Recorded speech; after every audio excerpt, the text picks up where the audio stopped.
Hello, Midwest Speedfest. My name is Turtle, and I am a speedrunner from South Dakota.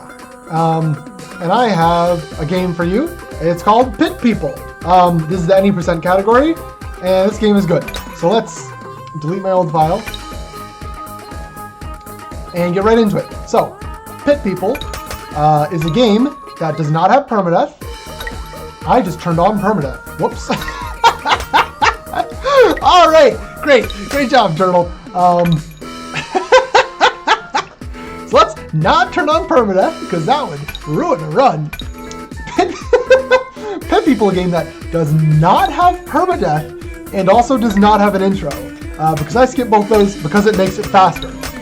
This is a game made by the same people who did Castle Crashers and Battle Block Theater, the Behemoth, and they're also doing Alien Hominid Invasion, the next game. So if you see the visuals and know the humor of those games, it's very much the same thing. You are E. Okay. So you do have to reset your V's after every run, and you have to show that happening as per the leaderboard rules. So I guess for a marathon run that could be skipped, but then it wouldn't be submittable to the leaderboards if I did pull out a world record, which very much is possible. So I'll describe more about the game when we start in 3, 2, 1, go. Alright, so obviously again this is made by the same people who made Castle Crashers and Battle Block Theater, and I have some free time loss because I bought those games. But we already have RNG right off the bat. So you, at the start of the game, you have access to 2 unit types, which are humans and cupcakes. Honestly, that is the best weapon you have, isn't it? Okay. Humans are... we can give you a heavier shield, actually. Humans are the most versatile type of unit. They can wield almost any weapon, almost any shield, almost any helmet, and they can deal damage. They're good. We like humans. There are 4 story characters who are all humans who we have. Horatio, the man with the mustache. Pippi, the princess with the hat. Sophia, this one that you see down there, the conquistador from actual Spain. Spain is just straight up canon in this game. And then there's Joseph, the blonde demi-cyclops. So he has one eye, and I don't know why he's considered a demi-cyclops. He basically is a cyclops because that's, you know, one eye. But he's a demi-cyclops. You also have one story character who is Gluten, who's a cupcake. Cupcakes are the healer class in this game. They deal exactly 0 damage to anything ever. So, as a speedrunner, we don't want one at all in our party. So we start with one who is the story character Gluten. We'll be ditching him as soon as possible. But then to fill out the party of 6, you're usually supposed to recruit someone in the intro. We skipped the intro because the intro is slow. So instead, what we get is a random unit who I'll be referring to as Rando, although maybe I'll actually learn their name. It's Guinevere. Guinevere, or Rando, has about a 50% chance to be a cupcake and a 50% chance to be a human. Literally RNG from the moment you create your save. So we actually got good RNG here by getting a human. You move down here, you move down here. Cupcake, body block. That's all you're good for, cupcake. So yeah, since the cupcakes don't deal damage, we'll literally just be using them to take enemy aggro. Away from our normal units, our humans, which are going to be accomplishing the purpose of this map as fast as possible. The purpose of this map is to break down the 2 gates and then attack this big guy up here whose name is Helmetor. Helmetor is important. Remember him later, he'll be on the test. But for now, I'm using the cupcake in this specific position who will guarantee that this guy can only aggro to the cupcake. Because this guy otherwise has 4 movement and can often chase the allies all the way up to the top, which is super duper annoying. But our cupcake did manage to divert him for the time being, and instead we will try to get the cupcake to now get some of these 3. Maybe this guy, maybe this guy. No, you jerks. Bad or mega bad RNG right here. We should be able to turn them around within the next couple of turns by putting the cupcake here. Oh, I needed to move you. Oh, I made a mistake. You know what? We're going to have you debate the enemies as well. Because usually, maybe not usually, but about half the time you get started with a cupcake as your second unit. And so then, the only thing you can really do is have 2 cupcakes debate. And then all your actual units are your actual humans are the only ones who are able to be up here. So we're going to let the cupcake do its actual job and heal Guinevere to maybe keep Guinevere alive a little bit longer. Well, the standard 4 that you will have in every single run, no randomness, they are all going to come and do the actual mission objective. So between these two, getting 5 enemies distracted is actually a pretty good outcome, all things considered. You go here. You keep healing Guinevere as best as you can. If we can keep Guinevere alive, that means Guinevere can be more distracting. And so that's all Guinevere's job is right now, and the cupcake, is just to be a distraction and keep these guys as far away from the rest of the cast as we can. So they're actually getting the route for Guinevere and the cupcake to run away, which is great. I love when that happens. So yeah, these 3 are going to have to focus all they can on Helmetor. And so the way this game works, I should explain. In a game like Fire Emblem, which this is the same type of game as, a turn-based RPG, but in a game like Fire Emblem, you choose where your units move, in what order your units move, and what your units attack specifically. That is not the case in this game. You only choose where your units move. You do not choose what order they move in, and you do not choose who they will attack. So that is all dictated by RNG. So I just choose where my units move, and I have to do my best to get them to move into the right position. So if a melee unit, like Hippie or Horatio, for example, is next to 2 enemies, they have a 50% chance to attack each one of the enemies. So each enemy has a 50% chance of getting attacked. If a unit is next to 2, there is a...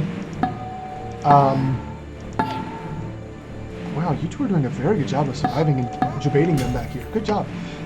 If they're next to 2, there is a 50% chance to attack each. If they're next to 3, each one has a 33% chance of getting attacked, and so on and so forth. So what you really want to have happen is to find a space where there is a 100% chance to attack the enemy you want. So for example, we want to attack Helmetor, so 3 of these spaces right now are guaranteed attack spaces. So we're going to get into all of those spaces to guarantee attacks on Helmetor, which should take him below the health threshold. Yes, he's below the health threshold to end this map. In most story chapters, however, there's a second map. So we'll be going into that with, surprisingly, everyone alive.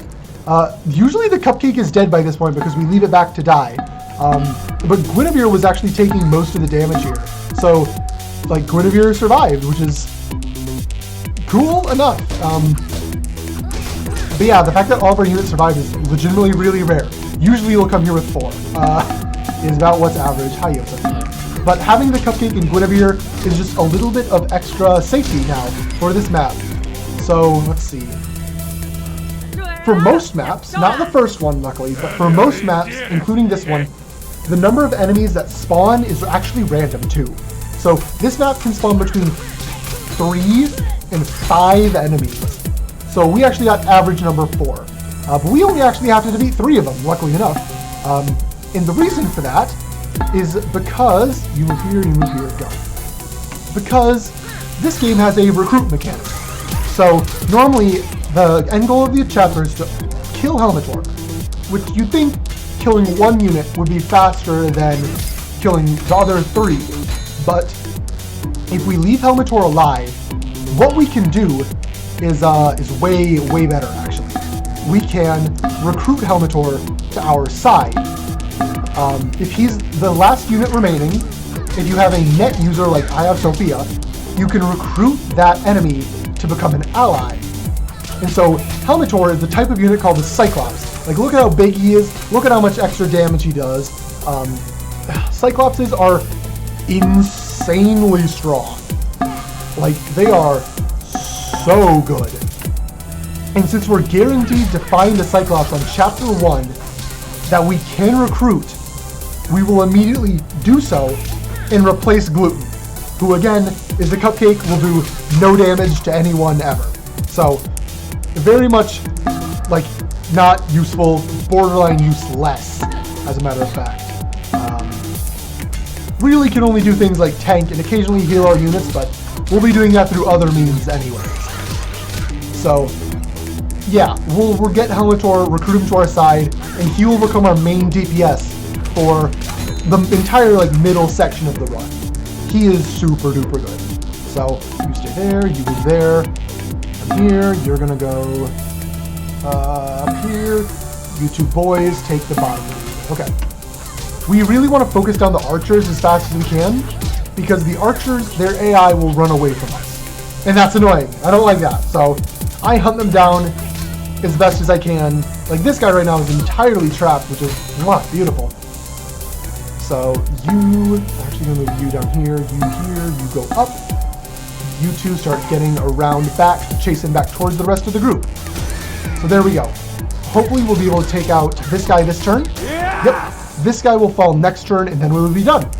Just like that. So first chapter takes about 10 minutes. We're going a little bit long, mostly because all of the cupcake shenanigans in the early game. Move you here, you two attack this. So as long as this guy is dead, Helmetor is now the only enemy left. We kidnap him. He squawks because he's actually a bird under the helmet. But that only gets happen if you, that only gets revealed if you bring him below half health, which we didn't even do. We didn't even attack him once, which usually triggers an additional thing of dialogue. You're quite good at barely hi, I'm scraping holding by, click to aren't skip. you, my resilient Skip, please. There we go. Okay, skip the cutscene. And so now, with Helmetor as an ally that we just recruited, we are going to put him into the team, replacing Cupcake and the Rando. So Helmetor, with his fabulous green hairstyle, like I mentioned, is a Cyclops. They have insane damage, insane health. They can do a knockback attack, which will sometimes prove useful, sometimes it won't. Their big downside is that they take up 2 unit slots. So you saw I had to replace both Cupcake and the human in order to place in Helmetor, which is both a good and bad thing in terms of the speedrun, but it's a thing that you just have to deal with when you want to use a Cyclops. The other main downside to them is that they only have 2 tiles of movement per turn. They are incredibly slow, and often won't be able to catch up to any of my other units, which, you know, is bad. He will be lagging behind almost every map where the objective is to get to a location. So, it's just a thing. Let me grab a little bit of extra money. Money is important. As we get into this chapter, this is a gimmick chapter, which allows me time to explain the plot. So, in the intro, which we skipped, Horatio's son, Hansel, was kidnapped by a giant space bear, whose name is either Honey Hug or Honey Kiss. There are 2 space bears, and I don't remember which one is which. I'm sorry. But Hansel is kidnapped by a giant space bear, and so we need to save Hansel. In order to save Hansel, we need to go to space. In order to go to space, we need a spaceship. In order to get a spaceship, we need to find that spaceship. In order to find the spaceship, we need to know where their spaceship is. In order to know where a spaceship is, we need Yosef's other eye, which can tell us where a spaceship is. Somehow I don't remember. In order to get Yosef's eye, we need to find Yosef's eye. In order to find Yosef's eye, we need Yosef's friend who knows where Yosef's eye is. And in order to find Yosef's friend who knows where Yosef's eye is, we need to go to the Bloodbath Lagoon. In order to go to the Bloodbath Lagoon, we need a golden ticket, and Jerkomedes has stolen the last golden ticket. So, in order to get the golden ticket back, he has asked us to kill old people home full of cupcakes, which we're not doing because you can just skip this quest, and the game will still reward you with completion anyway. So, to recap, we are going to get a golden ticket to go to the Bloodbath Lagoon, to find Yosef's friend, to find Yosef's eye, to get Yosef's eye, to find a spaceship, to get a spaceship, to go to space, to fight a giant space bear in order to save Horatio's son, Hansel. This will be on the test at the end of the run. But yeah, that is chapter 2. This is the only story chapter that is only 1 map long, and you also fail it. So you just end turn is faster than actually defeating the cupcakes, because in order to defeat the cupcakes, you need to do a bunch of movement, which is movement animation. This cupcake is named Peasant Eater. in my personal runs, I usually like to check the cupcakes' names because occasionally, like Peasant Eater, they are very funny. This game generally just is very humorous overall. We're going down this way, I believe. Yes, we are. So that's the story. We have now gotten the golden ticket. Is this a place of power? No, it's not. Okay, sad.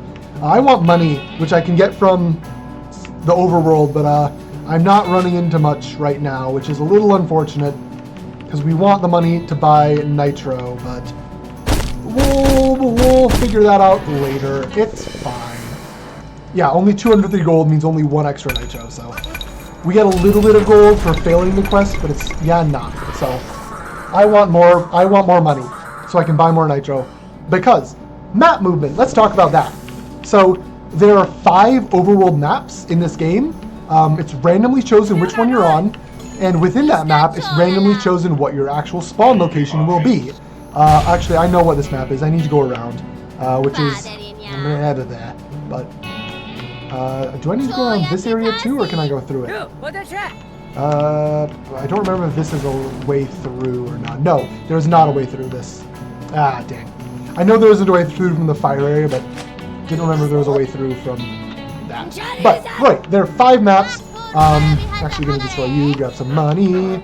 Money's nice. Grab some more money here. And the spawn is random, and the map is random. You'll also be moved about once on average within the run. Typically, it's about every 4 or 5 quests that you do. The bear will pick up your location and you'll be moved to another one of the 5 random maps in another location. So some spawns are really optimal for certain chapters and some aren't. Conveniently, it all tends to balance out in the end. So like, for example, this map is always, hi Pico here. This map is always on the far, or almost always, there's one map where it's not, but it's almost always on the far right of the world map. But the next chapter is always on the top left. So no matter which spawn you get, you're going to have to go to the top right and the top left, and so it does tend to balance out over the course of the entire game, luckily. A lot of the RNG tends to balance out. Oh, we're getting good RNG now, though. That Gorgon right there, that Medusa, I don't remember what their official name actually is. That is Leviatha, Captain Leviatha. She is the actual one we want to defeat. So let's talk about this map, because this map is the start of the really, really chaotic RNG section. Basically, we want to be standing on these 3 cannons, because each cannon that we're standing on will fire a cannonball at a random location on their ship. There is a slight prioritization for enemies, but as you can see, it can just also hit nothing, which is really bad. But we deal with it. We do deal with it, indeed. So we're going to be standing on 2 cannons. They're also going to fire on random locations on our ship. So it's really just a game of cat and mouse, firing cannons back and forth. And the center target of each cannon is a guaranteed knockback. So you'll see that with Leviatha here. She gets hit and knocked back off of the cannon on her side.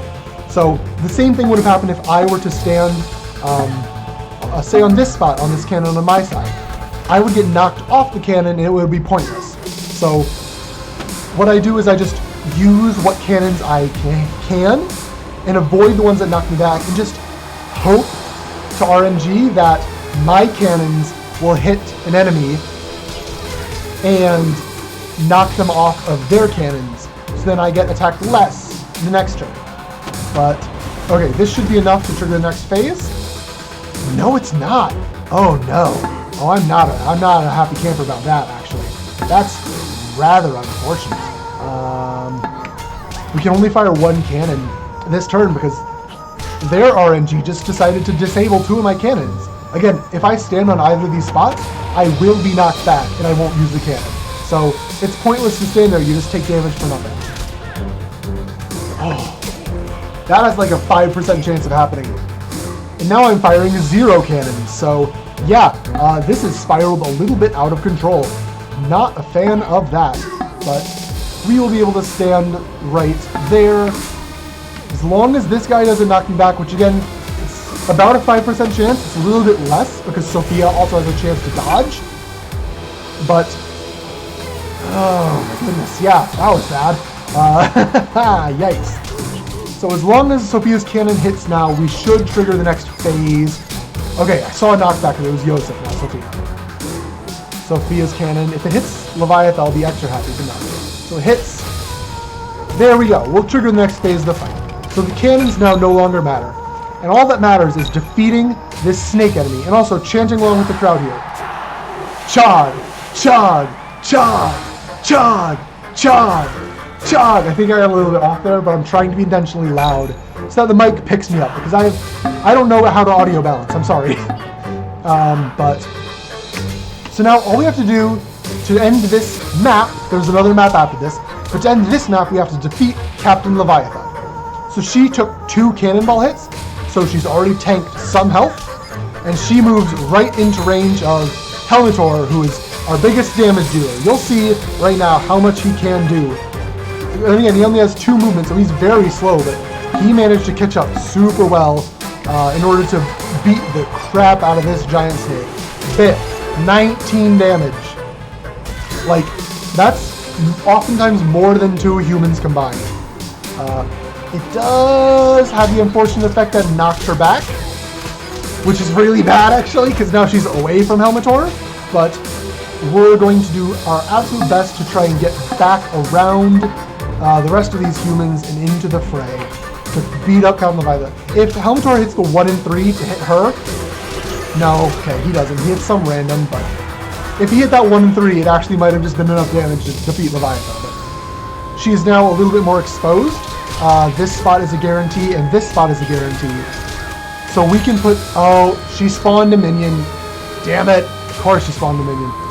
We're going to want to destroy that minion as quick as possible, if possible, which not always possible, but Helmetor has a 50-50 if the minion's still there. Oh, he took the 50-50, but then she dodged. So yeah, RNG absolutely abounds.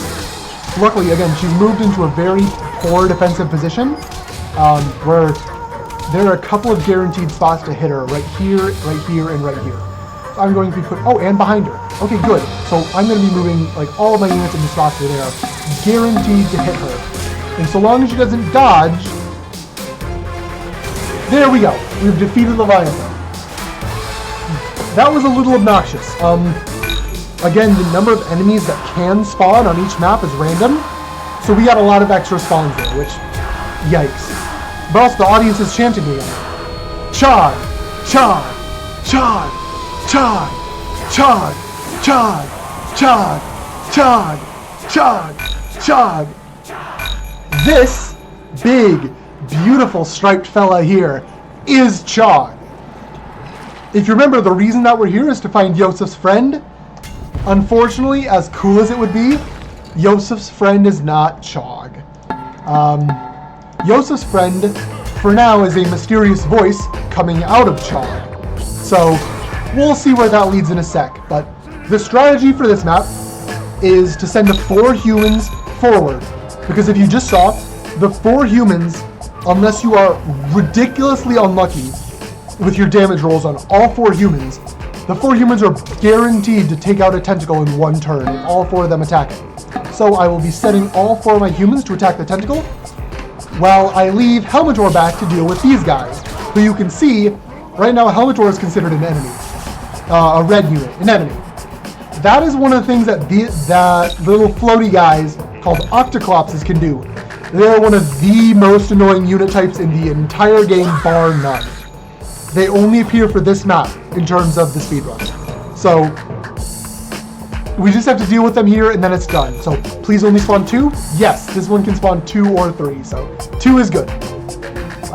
But Helmetor can one-shot these Octoclopses, who are super duper annoying, because if they hit you, there's like a 10% chance that they will turn you into an enemy, which happened to Helmetor on that first turn.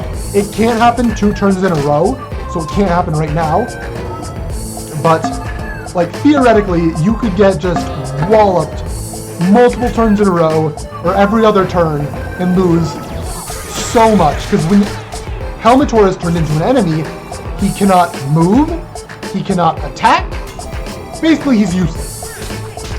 So, please don't happen. Please don't happen. It didn't happen this turn. Good. Okay. That is a huge breath of relief. So he's just going to continue to murder them in the background, while our 4 humans, who I put in positions that they're guaranteed to attack the tentacle, will defeat a tentacle in 1 turn perfectly. So, aside from that one Octoclops thing that happened, this has been going fairly well. Actually, that knockback is also really good. It moves Helmetor forwards in the map, so he's closer, because again, he has 2 movement. He's really slow. What will often happen with Helmetor is that he'll get stuck really far in the back, and can't like catch up to the rest of the group very easily. But that knockback there, which knockback is entirely random. In this case, the direction isn't. It will always push you onto north. Sorry, my camera's reversed from what I'm actually looking at. Or mirror from what I'm looking at. But okay, I don't like that. You're getting in the way of me attacking things, so. But yeah, Uvulor can hit his own tentacle, which yeah, he did there to defeat his own tentacle. Ha! Idiot! Fool! Pathetic! And I should mention Uvulor, Yosef's actual friend, the person we came here to find is this guy, Uvulor. Uvulor is a parasite who has replaced Chog's tongue. Or maybe Chog's uvula. Please, only 2? 3, okay. 3 is average. You can get between 2 and 4 with this spawn. So, we need to get Uvulor because he knows where Yosef's eye is.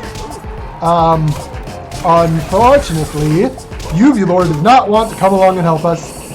So we are going to need to convince him with force, shall we say. Shall we say. And that means we're in the final phase of this map, and so that involves breaking open Chog's mouth by beating it up, which will force Uvulor to come out, and then we beat Uvulor up. Hooray! Chain of beating everyone up. It's always fun. I'm gonna actually have you move here, you move here. You keep on attacking this pixie, because this guy can do a lot of damage to me. I just want to get rid of him as fast as possible. Boop. Good. So, yep, you'll see Chog's health is low enough. He will open his mouth and reveal Uvulor, who I am now going to attack as much as I can. Hopefully Yosef doesn't die here. Okay, I really need him to level up next turn, so I might actually have him do something slightly suboptimal in the short term, which is attack this guy. But if he levels up, it's optimal in the long term. Let's talk about leveling. There is a level system in this game, as it is, an RPG, but the leveling doesn't do all that much, especially to a casual player. It will give you a chance to increase your damage and health and stuff, but he had that exact 1 health. Sad. Oh, okay, I'm gonna get revenge. You deserve to die for that, Tyrant. Oh, what is this, Resident Evil? Tyrant killing my units. No, but basically, like, the game goes to level 99. Level 99 units are only like double damage of a normal level 1 unit. So it's not even like all that much, all things considered. But, he of course got turned this. Wow, that's very gross. I don't like that. I don't like that one bit.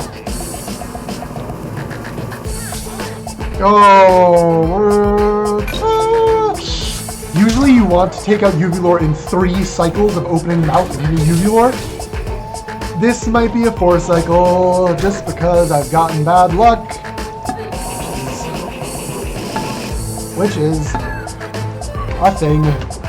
But, again, the game's all about just reacting to the luck you get and adapting as best as you can. So, hi Uvulor. You know what? We're just going to call this a 4 cycle. Shoot, that's even worse. Oh, Uvulor, you super jerk. Oh, and I got turned. Yeah, this RNG started taking a turn to the sour. Yeah, okay, we'll need to have another round. That's okay. 4 cycles isn't the worst, but I would have liked 3. So we'll just keep going, hit him open. Helmator is going to keep dealing with this, because again, we've lost like 2 of every other turn in a row, which is bad. So it might happen 3 every other turns in a row. Okay, thank goodness. But I'm going to make sure that something good happens. He should blast open his own mouth here. So I'm going to leave these 2 to help deal damage to this guy. Okay. Yep, all we have to do is he comes out, we'll hit him 1 more time. That'll be the end of this chapter. The Bloodbath Lagoon, which is again, the first major RNG point of this run. And so yeah, you can see we've started to lose some time on it. But all's well that ends well. Not too bad of a chapter. It could go a lot worse, let's just say. We're only losing like a minute as compared to like 2 or more. I'm holding mouse. Please skip the video, please. So we have now convinced Uvulor to join us. And the way we do that is actually by Yosef just straight up eats Uvulor in a cutscene that definitely is one of the cutscenes of all time. It's fine. This game is great. Probably rated all ages too. This game has some definitely weird moments, which is part of the appeal to me. It's just like bizarre, hilarious things. If you've played Castle Crashers or Bad Luck Theater or even Alien Hominid, you know the style of the game. So, okay, we actually lost like 1:30 because of the movement back, but still, not the worst in the world. Hey, look, so Uvulor is now Yosef's parasite, and Uvulor knows the location of Yosef's eye. Yosef's eye is at Mount Olympus. This is one of the best parts of map movement, because Mount Olympus is always, for all 5 of the maps, Mount Olympus is in the top left. So you can just go to the top left consistently every single time. I am running very low on nitro, which is sad. I'd really like to have 6 by this point. But I only have 4, and so that is going to make things slower. That's a power spot. Give me a lot of money. If you see sparkles on the map, yell at me, because if I hit them, I get money, and I like money. So money lets me buy more nitro. So, luckily, again, one of the things that RNG balances out a lot of the time. If you have a big long movement section like this, that means you have a lot of time to get more money, which means you can buy more nitro for your next movement section. So if you have a bunch of short movement sections, you'll often be short on money. But since I had this long movement section and collected a bunch of money, and also going to be able to defeat some extra units with nitro, it'll be easier to buy more nitro to make the next movement sections faster. So yeah, there's just an example of how the RNG likes to balance itself out in the long term. But back to the plot. We went to Mount Olympus, and Jerkomedes was there, and he stole the Rainbow Bridge. By the way, look at the roof. This is my favorite joke in the entire game. You can't actually see that once the map begins. The map won't pan high enough. But, okay, cross your fingers for me. Good RNG, good RNG, good RNG. No, okay. There's about a 1 in 10 chance on this map that an additional unit will spawn that is a pixie. That didn't happen, which, again, usually doesn't. So, not bad luck, all things considered, but it's fine. Not great, but it's not the worst luck in the game. So we will go.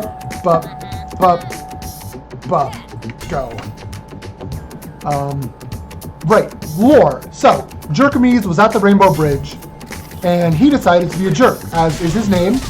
So he stole the Rainbow Bridge. Like, he literally just steals and removes the entire Rainbow Bridge. Yeah, can you move this way? I want to move back here as well. You move here. Good. So, Jerkomedes says that, hey, I'll give you the Rainbow Bridge back if you bring me an orphan. And, okay, that's a little weird, but whatever. So we go here to, I don't know if the sign is visible. It's not anymore, but this guy is named Randall. He runs a store called Randall's Discount Orphans. So these are some of the orphans at Randall's Discount Orphans. they don't want to come along. So we're going to make them come along by force. And by that, I mean we're going to kidnap one. Specifically, we are going to kidnap this one. Hold on, I'll hover him later. Let me do this turn. You move back here, you move here, you move here, go. This one. This one is a hair troll. Hair trolls are a lot like Cyclopses in that they are extra tanky, extra strong units that cost 2 spaces in your team loadout. So, because they are so strong and also have regeneration, so they'll regenerate a little bit of health every turn if they're damaged. We don't really want to fight him. We'd much rather defeat all the rest of these units. So we're going to kidnap him instead. He'll be an orphan that will join our team, except he won't because, you know, we don't actually have room on the team for him. You need, not all the story units, but you definitely need Yosef and Horatio for multiple maps or multiple chapters coming up. So we need to leave them on the team, so we do. I don't like how much they're running away from Helmetor. Again, he's my main source of DPS, so I want him to be hitting them, these enemies, as much as possible, but they're really just running away constantly, which is annoying. So I would much rather have them just move like towards Helmetor or something. There we go. So Helmetor will be able to hit this robot here. And Sophia's almost dead. We actually need her to be alive. She's our net user. Let's do 2 and 2. But as long as the rest of the team manages to defeat these enemies. Okay, we did it a little slowly, but this is the last unit enemy left, and we will kidnap him, join him to the team. Also, a good orphan named Cornelius Happy Days, this little blonde guy, he's like, hey, take me too, please, I promise to be a good orphan. Because, you know, he's a good orphan, he's not the one who does battle with you. One of the best lines of this chapter is that, one of your characters was like, I'm so sorry you're orphans, would you please come with us, we can find you a good home. And one of the orphans, it's chosen at random, says, are you kidding me? I want to be an orphan. I chose the orphan life. So yes, this game is, actually no, I don't want to. Let me use a campfire to heal up my units. There we go. I tend to forget doing that, which is bad. We buy a campfire specifically for this chapter, because it can be hard if you don't heal up all your units, but healed up, ready to go. 90% chance we get good RNG here, and a pixie appears as one of the units. This is one of the most variable maps. Anywhere between 2 and 5 can spawn, and we got 4, which is a little more than average, but we got a pixie. That's what we really are looking for in this map. You'll see why we want a pixie later on, because, oh boy, we want a pixie. So it's here, it's ready to join our team, so we're just going to not attack it, hopefully. It can tank 1 Helmetor attack, so I am going to roll a 50-50 and hope that Helmetor hits this spider. No. Okay, bad Pookie. We cannot really hit this fairy at all, ever, for the rest of the map. Please. Yeah, that's very scary that it took a hit, because they are the glass cannon race of the game. So that's what I wanted, for him to hit the spider, which, again, the Helmetor has mondo damage, so he just wipes it off the face of the earth. But, he hit the pixie first, so if the pixie takes damage, I am gonna cry. You can definitely beat the game without a pixie if you somehow get both instances of bad RNG. So the first map in this chapter has about a 10% chance to spawn a pixie. This map has about a 90% chance to spawn a pixie. So in that like 5% edge case, you can 100% still beat the game. No, why are you doing this to me? Stop being near. I'm going to play it super safe and just keep Helmetor away from that pixie. Okay, all we need to do now is defeat this Cyclops without beating the pixie. I know I said it's the last unit standing, but this chapter has a little bit of a special clause where the guy holding a baby rattle doesn't count. This guy. His name is Shadow. His name can be random. Most names in this game can be random. In fact, this is kind of a weird chapter in that only his name can be random. But, oh, that's not a nice knockback. You're a jerk. Okay. So let's send you here, you here, you here, you here, go. So we just really need to lay damage into the Cyclops because the last enemy, other than this mascot, is automatically recruited to your army. So once we defeat the Cyclops, Pixie will be recruited into our army, and then we will really have some fun. Well, there we go. That'll be it. So we have defeated his units.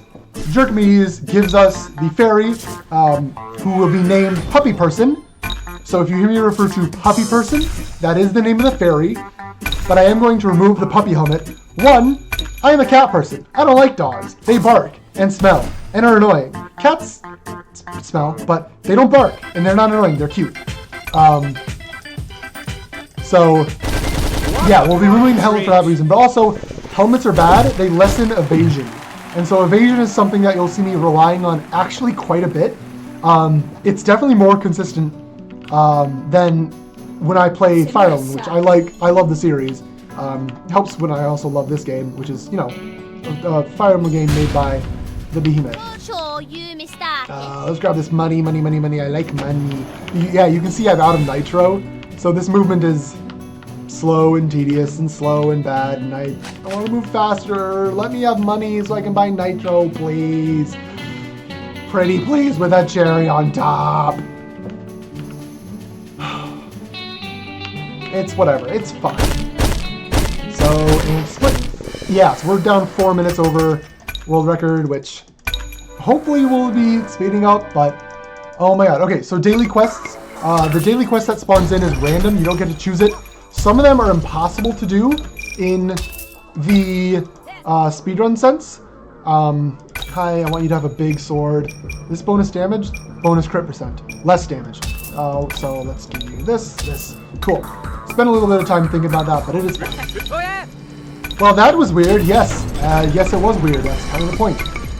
Oh yeah, you can see because I took that long on the overworld map, I have a lot of money and was able to buy full 8 nitro.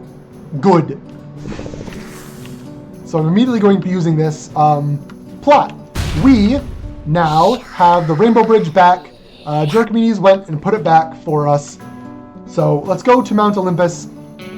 And this time we will actually be getting Yosef's eye like we were trying to so long ago.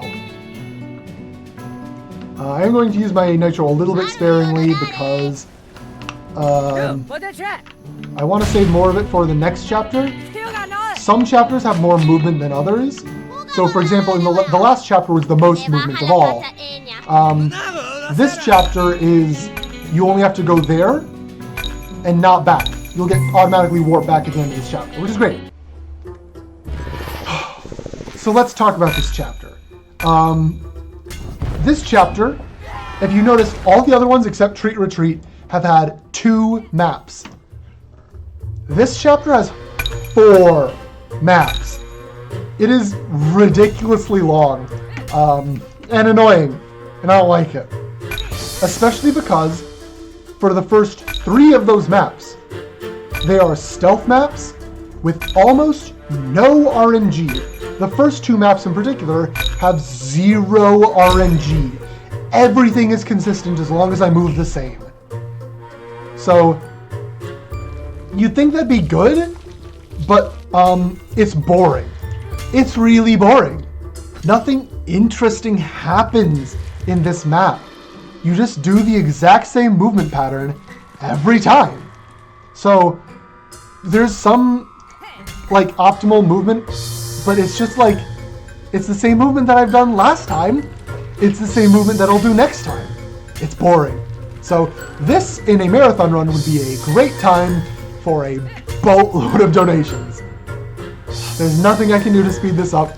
I'm already going as fast as I can, I promise. So yeah, donations. For the purpose of this talk through, let's talk about some logistics. Commentary. I am the only active runner of this game, so I am the one who does all the talking. and all the playing, which I'm fine with. Like you can see, I am talking through all of this as is, and even during this section, I'm still talking, where in a marathon run would be donations, I'd be taking a vocal break right now, but for the purposes of doing commentary, being informative, I am totally fine with talking through the entire hour 20 of this run, which, hey, that is likely going to be the estimate. I might do an hour 21. I've done probably 12 or so runs in the past week to sort of get back into speedrunning, which I stopped doing because of like personal vacations over the summer. So I just took a little bit of a month-long break or so. But now I'm back. Have been speedrunning this game I got about 12 times, and I think my highest time was like a 12:30 or 1:20:32. So it's definitely doable to go over 120, but I'd say that's rare. It's only happened twice in the past 12 runs, and neither of them went over 121. They're both low 120s or mid 120s. Like I said again, this game has a lot of RNG, but it likes to balance out. There are different functions and features that can balance out each other out, and then, you know, also the nature of RNG. If you get some good luck, you're also often going to get some bad luck.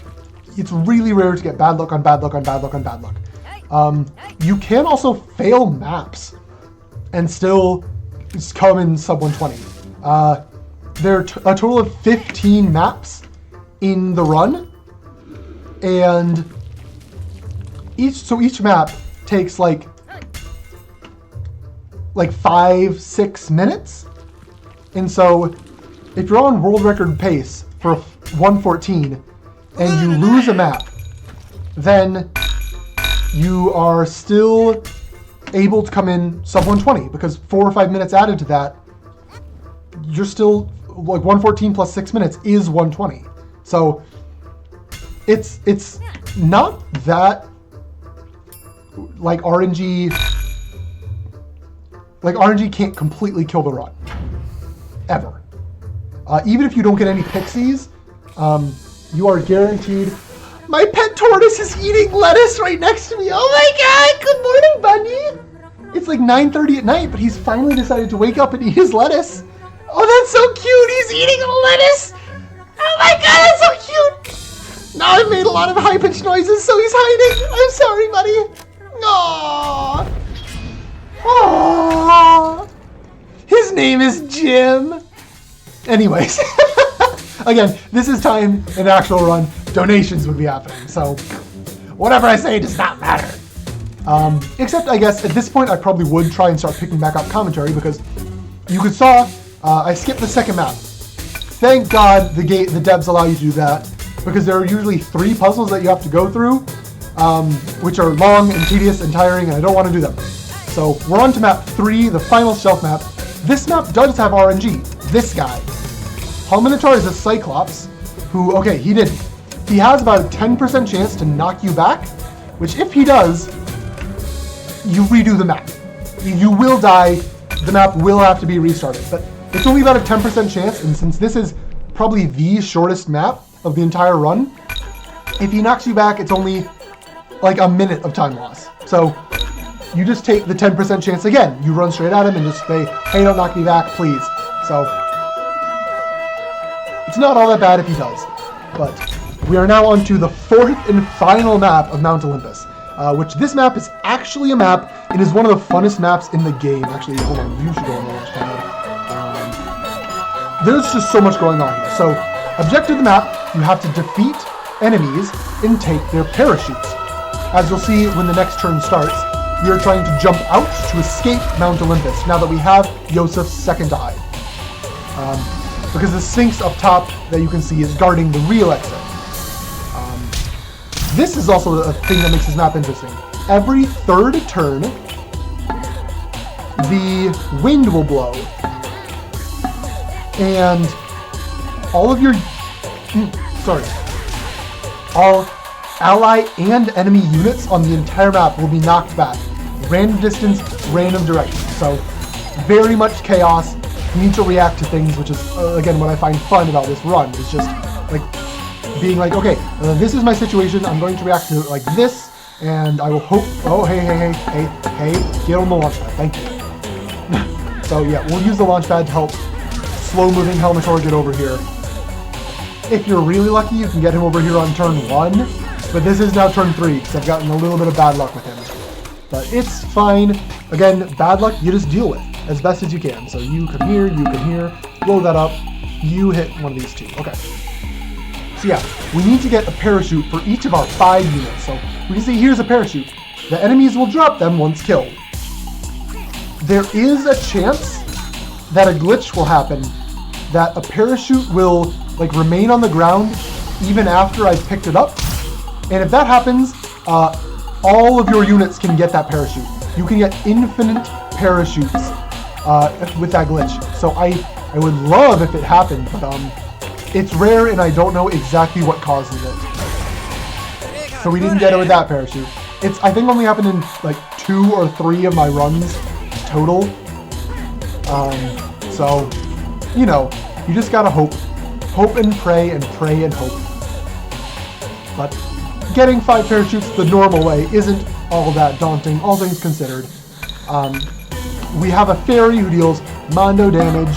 We have Helmetor who deals mondo damage, and the enemies, when you have groups of allies on them, they tend to fall pretty fast. So we still need 1, 2, 3. We need 3 parachutes. There's 1 on the ground here, which Helmetor is in range of. It's important to get Helmetor specifically a parachute as fast as you can, because he's slow. His movement is just not great. So we want him to be able to... Actually, you know what? I lied. Can you come over this way, buddy? Yeah. Hippie should be able to defeat him in a couple turns. You know, so I want Horatio to be able to be near this parachute to get it himself. Oh, that knockback is bad. You're annoying. Oh, the wind's gonna blow anyways. Please move him right next to it. Please move him right next to it. Oh, it's close, but not close enough. So, you're gonna continue to focus this guy who's low. You're going to help against the guy who's low. And within the next turn, this guy should go down. He's down now. So, we're gonna have Pippi step on the parachute. Horatio grab this parachute. And by that point, we're almost done with this chapter. So, step on the parachute. You move toward this way, actually. You attack them. You grab the parachute. You're going to head down this way.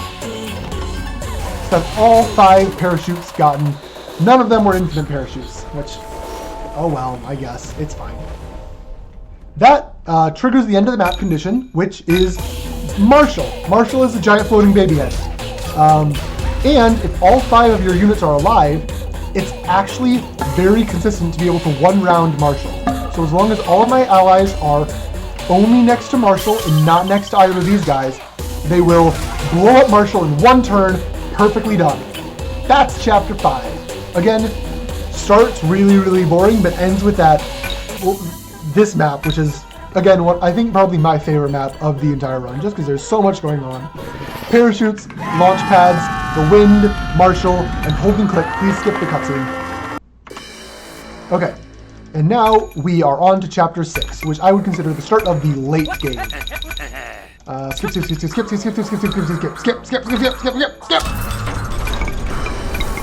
And we barely have enough money for full 8 nitro. Okay.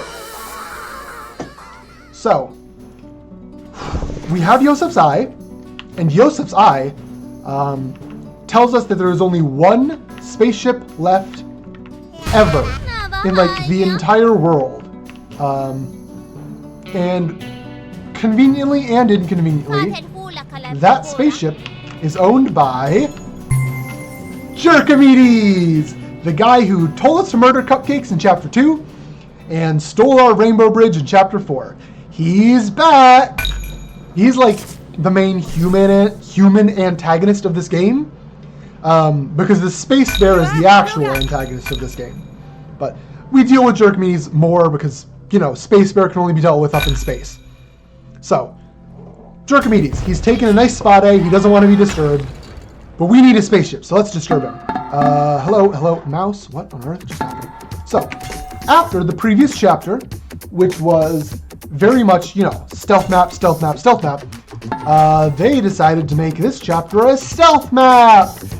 Yay! Or at least the first half of this first map is like a pseudo stealth map. Basically what's happening is these vases are landmines. If you even move on any of the hex tiles adjacent to a vase, you will knock it over, and you will alert Jerkamides' guards, these guys, who will then come after you and fight you. And we don't want to fight them. We just want to skip straight to the end and fight Jerkamides. So, in order to make it a lot easier to navigate, I just send up the puppy person, my fairy, my pixie, through the maze as fast as I can. So Jerkamides, when he notices that he's been stuck up on, he gets really angry, destroys his guards, and tries to teleport away from us. He's running out of mana, so we can now fight him in order to get him to, you know, work with us, because that's how things work. We beat up a bunch of orphans to get them to work with us. Now we beat up a jerk to get them to work with us. So every time, this is one of the reasons why we only send the pixie up.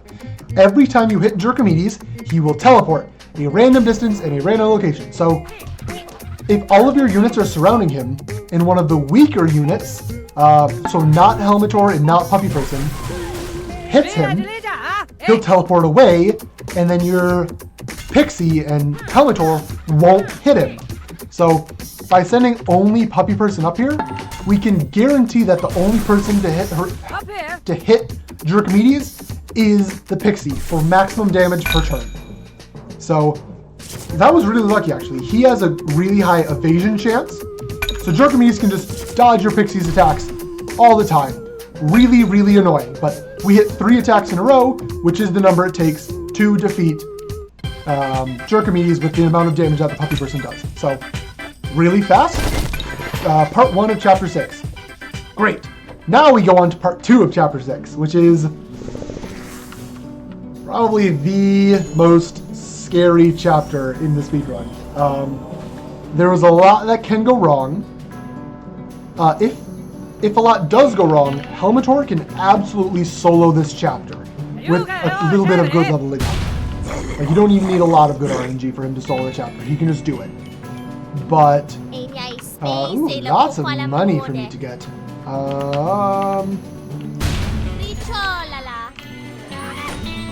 Again, lots of money means I can buy lots of nitro for the next section, which means I am much more okay with using the nitro for this section. So let's enter the hedge maze.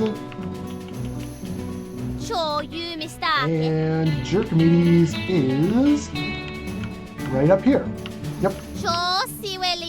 So we've now Jerkamides blah, blah, blah, is running low on mana. He's retreated to his house, and so we have showed up to his house, and we are going to convince him one way or another to let us use his spaceship, because we need to save Horatio's son. So the number of enemies, the number of robots who spawn in this map is anywhere between 4 and 7. That's 7. So that's the maximum number, and it's really dangerous. Oh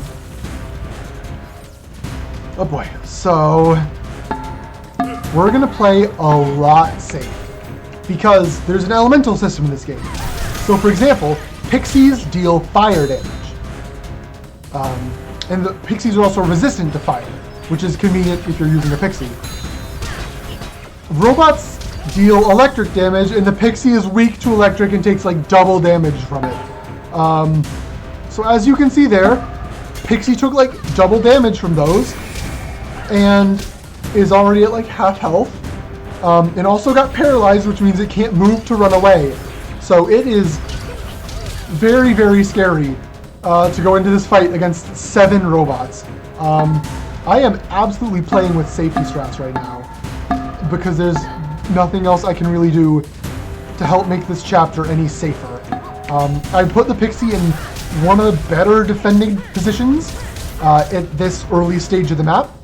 There are only 2 spots where the robots can go to attack from, and even in there they both have a 50-50, so both of them missed their 50-50 there. Again, lucky, really.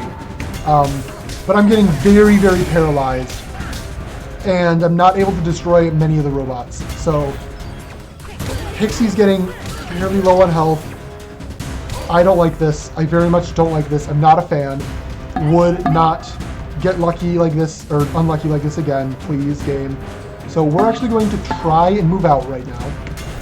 Hoping that we will destroy this spot, and if we do, okay, that will toggle a break in the section where the robots will get teleported away. So I moved that direction because I do, for the next part of this chapter, I need to destroy these 4 consoles over here. So let's play, again, a little bit safe. Oh my god. Because there's still 4 robots left alive. We just need to destroy these 4 consoles, and so 2 of them are already done. This silver one has like a sliver of health. This one, oh, he got paralyzed. No! No! Maybe Yosef can defeat it on his own this turn, but not super likely. We're gonna move you here, you here, you here. So hopefully she destroys one of the robots, and that machine, oh, that top one has like 1 health left. So I was hoping it would get destroyed, but it's not. So, boy, Pixie's bleeding. Oh, okay. The robots destroyed the machine for me. Thank God. So once all the machines are destroyed, the robots will despawn. They don't exist anymore. I don't have to worry about them. The next wave of enemies is entirely humans, which do not have an elemental effect. So I can just... Oh, I'm getting body blocked. Don't like this. Don't like this. Don't like this. I'm going to place you here, actually. I'm going to blast him. He'll teleport out of the way. Oh, he'll teleport back into the way. Oh, that's good. I need Puppy Person to level up and get a full heal. Wow, they are really... No, Puppy's stunned. Oh, no. I'm losing my fairy. There's really no way around it right now. That's... Mondo unfortunate, but, dang. Yep, that's the RNG happening. So, that is my best DPS unit. Unless it can dodge? Nope. So, the rest of this map is going to go quite a bit slower. Hooray. You can tell that I am enthused. Really? You missed? No, now they might kill Horatio. I was really hoping he would get that kill and then level up. Oh, he's still alive, so he might be able to get the kill next turn. But if I lose Horatio as well, man, this chapter is going to go like snail's pace. Please get the kill and level up. He got the kill, but didn't level up. Oh, yes! So again, luckily we're going to get to a reset point where the enemies will move away. So they're actually really, really far away. So I'll have all the time I need to destroy these machines. So let's place you. Let's place you down here. You here, because you're slow. You here. Okay. I don't think we'll be able to get them all in this one turn, but... Okay, we'll be able to get all but one. So next turn we'll get this green machine, and then we'll start the last phase of this fight. So, yeah, this fight is very much... This happens 4 times. Or 3 times, sorry. You fight a wave of enemies, you destroy half of them to get to the next phase. Jerkimedes warps them away, and you destroy his consoles. So, no level up for Horatio. He's almost certainly dead here. I was really hoping that last hit would be enough to get him a level up, but nope. So, I'm probably going to be down to 3 units. Luckily, I do still have Helmator, who, like I said, can solo this map. Actually, no one's near. Okay. He'll have another chance to hit someone and level up. That's good. So, I need to place him super carefully here. Actually, no, attack him. If that doesn't work, he won't level up, and I'll be sad. But, you know, if he hits this and gets the level up... Ah, no! He's just dead. Okay. Oh, man, I was playing on a risk there. Now it ended up being a pretty, you know, pretty Mondo big risk. We're not on to 3 units. Which, again, is okay. Helmator can solo this map because he's insane and absolutely broken, but... Not the unit I needed to level up there, but okay. So yeah, this is getting spooky. And slow, more accurately. This is slow.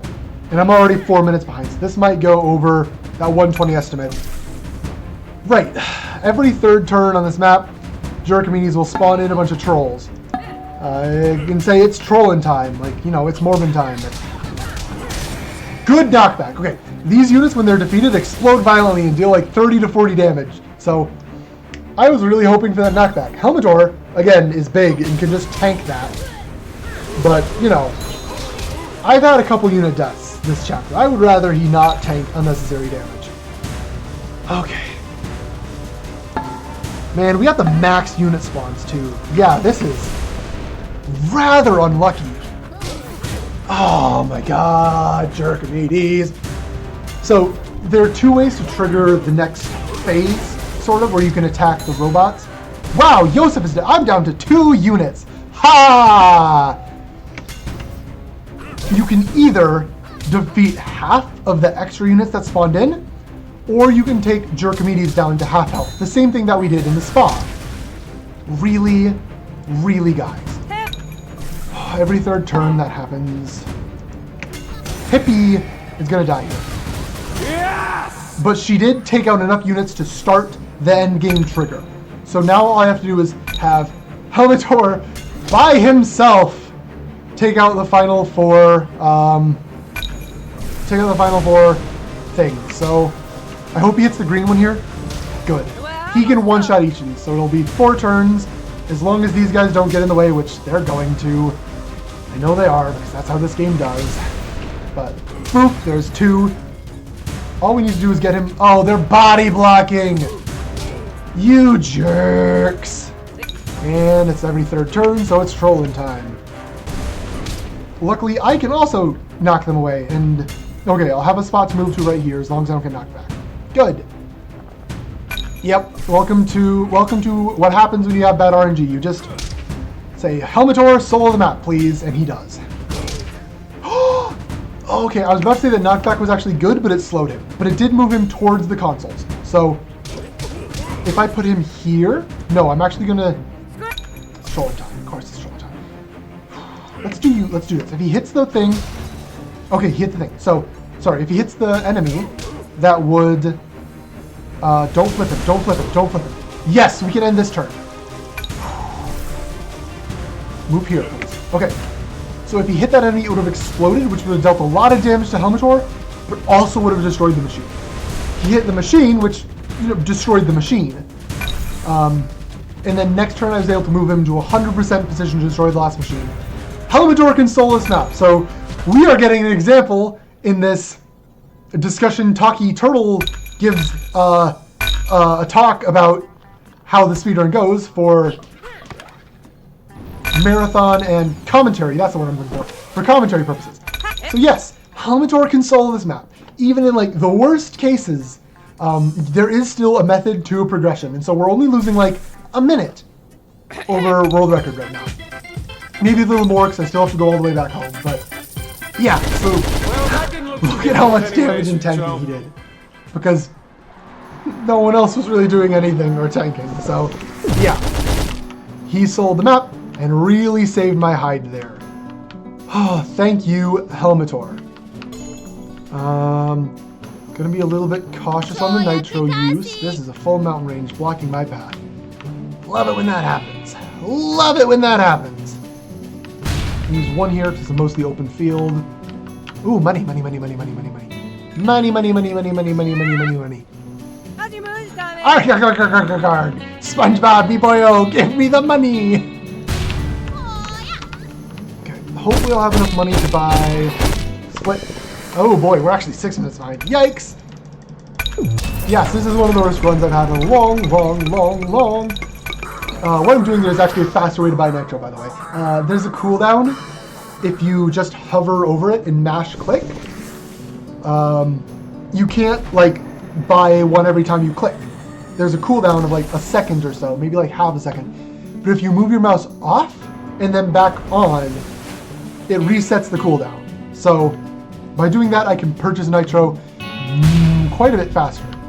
I don't need the money because this is the last chapter, but I still like grabbing money. Money makes me feel good on the inside. So, we're gonna...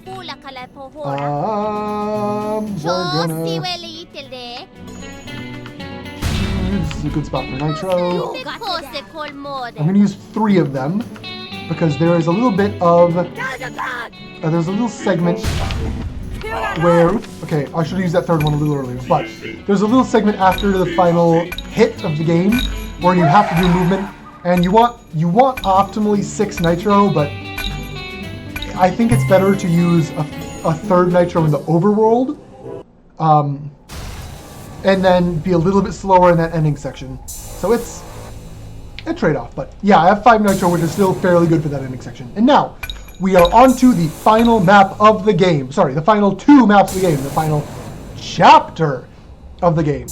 And this is where Pixies will really start to shine. Because I mentioned elemental damage earlier. Pixies deal fire damage.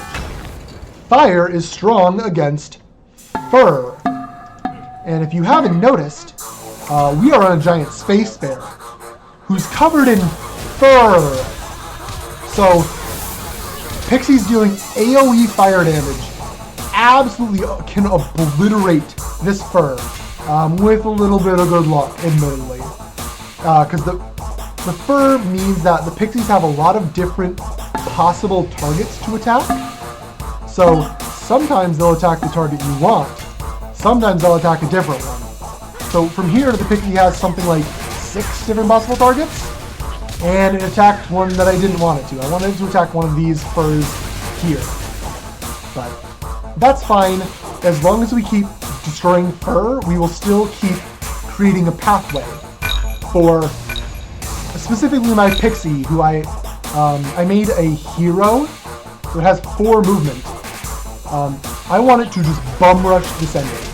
We need to get to the star, and of course the star has a big covering of fur protecting it. So the sooner I can get my Pixie up there, the sooner my Pixie can just go, oh hey, I'm going to set fire to all of this fur all at once, and it will no longer exist. Hooray! So, ooh, that's a bomb. I like that actually. That's a pathway for my other units to come up later, once the bomb is exploded at least. So, hopefully Puppy doesn't get body blocks too hard here. Damn it! I jinxed that!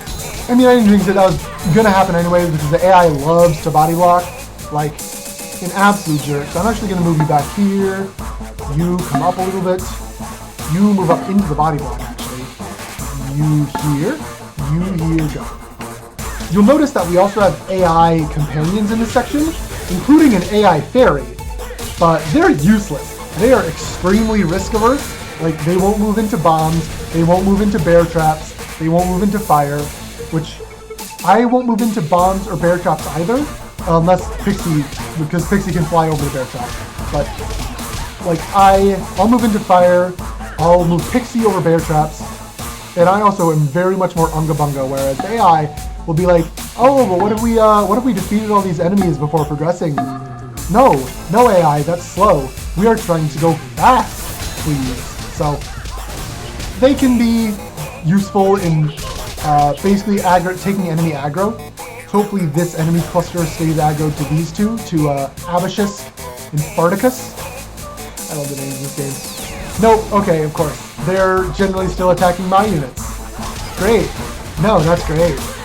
No, I'm happy with that. Look at how much I'm smiling. I'm definitely not, like, gritting my teeth at the thought of all of my units getting stuck back.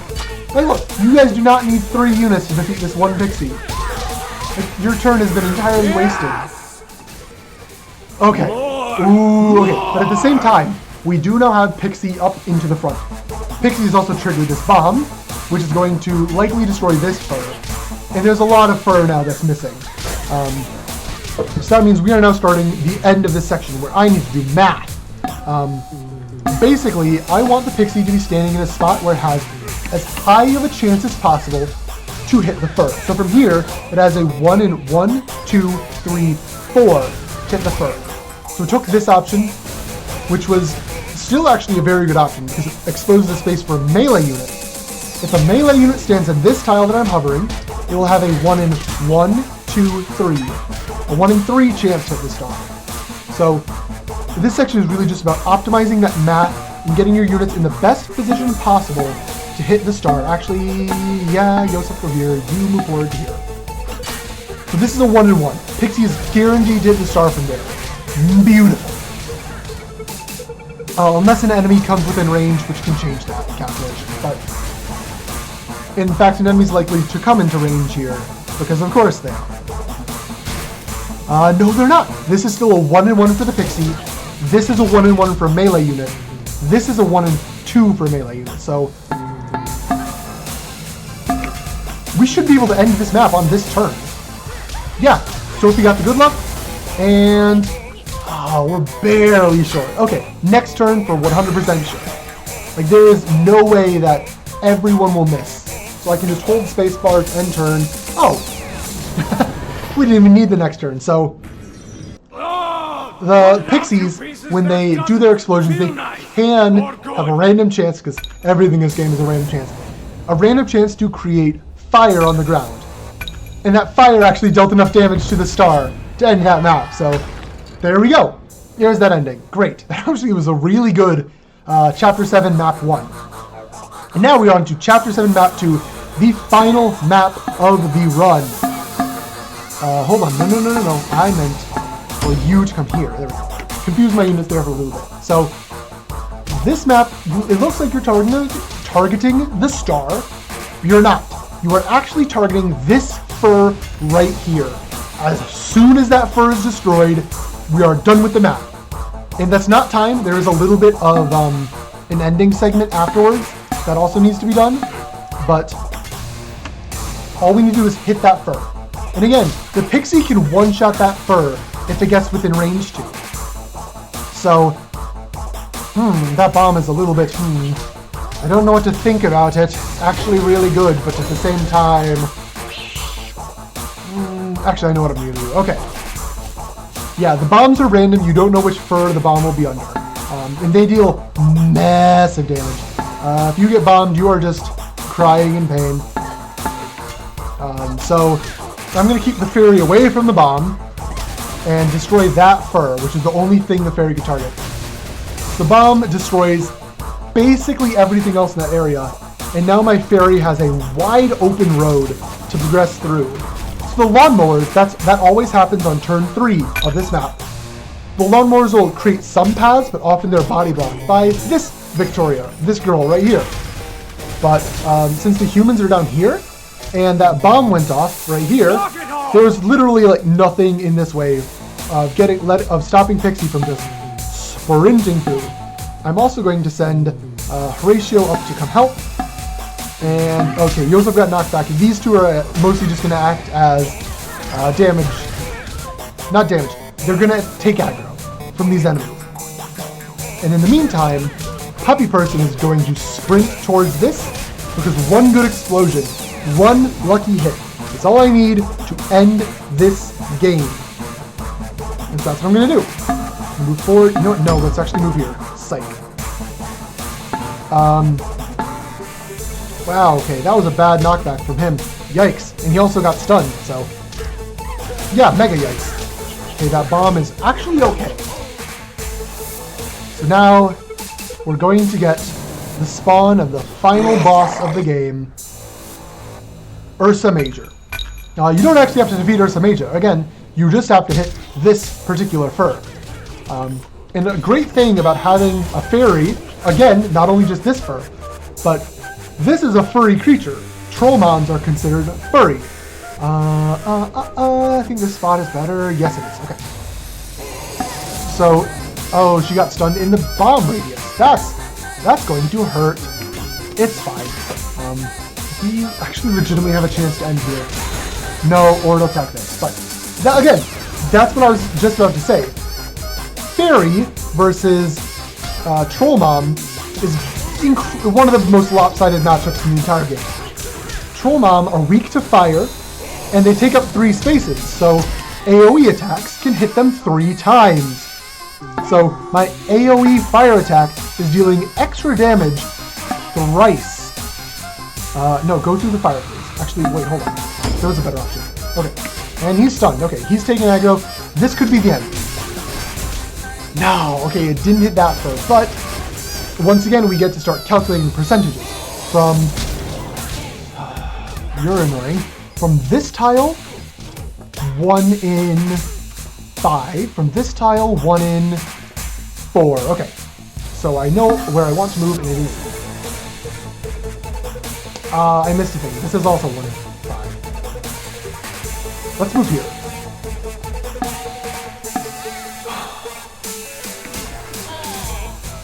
Come on, 25% to end it. Do it, Pixie. Right here. Wrong spot. Okay. We'll have another chance next turn. So yeah, that is what this endgame always comes down to. It is looking at the odds and crossing your fingers really hard. So this spot is 1 in 4. Not 1 in 4. Okay. So here, I'm gonna go up and help defeat a little Munchkin. You're fine. So if the humans can get near, they also have a chance when they're standing in the 2 tiles directly adjacent. But as long as no one moves, Ursa Major will spawn an enemy who can maybe land here, which would be bad. Okay, land it back. This is a 1 in 1 spot. This tile will end the game. 100% guaranteed, if I put the Pixie there. Well, it's not 100% guaranteed because Pixies have a miss chance, but... okay, it actually had the miss chance, but that's why I put Pippi there as a backup. So she helped hit the bomb. There we go. I skipped this cutscene, and there's about a minute left, which in a normal run, this would be me thanking people, but I also like to do this. It's Horatio, the humble blueberry farmer, loving father, and the most boring creature on the face of the... wait, what? Get out of here, you charming individuals! Will Stamper's voice acting in this game is... absolute chef kiss. Because the narrator is that bear that we were just standing on, who is taunting you and bullying you and harassing you throughout the entire game. So, 1 nitro, I have 5, I believe, so I need to use a little sparingly. Look out, 2. because there's like a billion pieces of my best friend Dialogue. raining down Basically what happened is... save your friends. Don't worry about me. The space it's bear only an eternity in space. destroys everything, destroys all life, because it's very mad that we blew up their star. And 3, 2, 1, Run like you didn't time. forget anyone else when you made that wish. Just under 121. Okay. And this was a run with horrible RNG, especially in Chapter 6, where I had to solo it with Helator. Right, but basically, well, Space Bear got mad that we blew up their star with a bomb. What about my dream? And Space Bear destroyed everything. Horatio somehow survives. This speckled horse, this character right here, I don't know how to work with the camera. It's mirrored. Can grant wishes. So Horatio wishes to go back in time to the intro, which we skipped because it's slow. And Horatio wishes to undo everything. So he saves his son, prevents his son from getting kidnapped. He saves, Pippi's father, who dies in the opening. And then he recruits all of his friends, all the main characters. And the end, there's a question mark because there is a second loop if you play through the game again. But that's any percent. Of Pit People, any percent completed in 1:20:59. Yeah, the estimate really should be 1:21. Because if a run like this happens with the really bad luck, it's a 1:20. Barely a 1:20, but it is a 1:20. So, I've been Turtle. Thank you for watching the speedrun of Pit People, any percent. Yeah, that's it. That's the game. I love this game. It's great. It's so chaotic. It's so much fun. I've been writing a guide that'll hopefully be finished by the time the run happens to help more people who want to run this game. So I'm not the only active runner. But yeah, that's Pit People. Thank you for watching. Enjoy the rest of the submissions process, and I'll hopefully see you in the marathon online. Goodbye. Goodbye. Bye. Bye. Bye. Toodles! I have to hear it myself. Bye.